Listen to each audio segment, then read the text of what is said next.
আজ আমরা নতুন দুটো বর্ণ নিয়ে কাজ করব। বর্ণের নাম হচ্ছে র, যেটাকে শুদ্ধভাবে আমরা বলি বয়ে বিন্দু র, আর বর্ণের নাম হচ্ছে ক। দুটো ব্যঞ্জন বর্ণ, দুটোই পূর্ণমাত্রা বর্ণ। লাইনের একটি নিচ থেকে শুরু করব।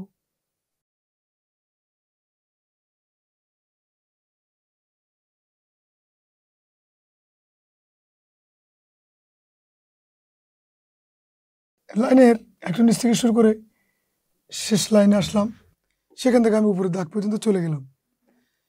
তার মানে এটা আমাদের বয়ের আকৃতিটা এরকম ছিল, মাত্রা দেওয়ার সাথে সাথে এখন এটা ব হয়ে যাবে।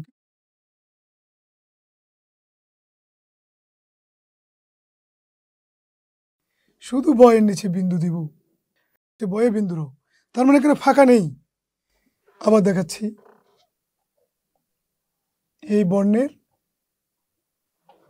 প্রকৃত নাম হচ্ছে বয়ে বিন্দু র।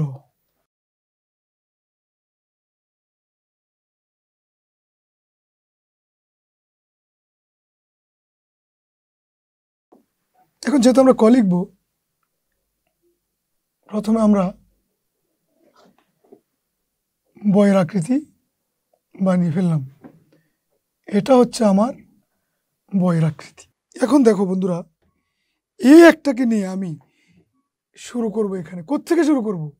যেই পয়েন্ট থেকে আমি এই যে বয়ের আকৃতি শুরু করেছিলাম, এই পয়েন্ট থেকে একটি দিব, সেই পয়েন্ট থেকে ঠিক তোমরা একটু খেয়াল করো।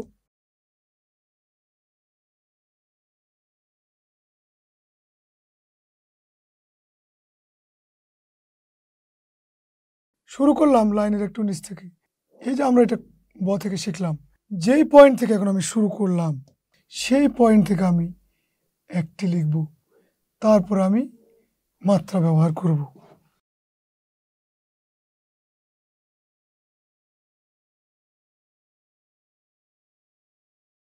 তোমরা একটু বেশি অনুশীলন করবে তোমাদের খাতায়।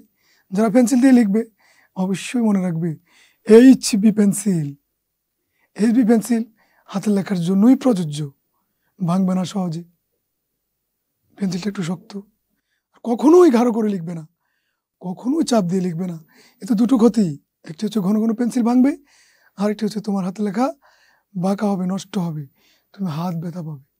তুমি ঠিকই বলবে পরীক্ষায় সব লিখে আসতে পারেনি, কি জন্য? মা হাত ব্যথা করে। সুতরাং এটা একটি সতর্ক বার্তা, বেশি চাপ দিয়ে লেখা যাবে না। আগামী পর্ব দেখার আমন্ত্রণ জানিয়ে শেষ করছি। আরো নতুন নতুন ভিডিও পেতে আমাদের চ্যানেলটি সাবস্ক্রাইব করুন।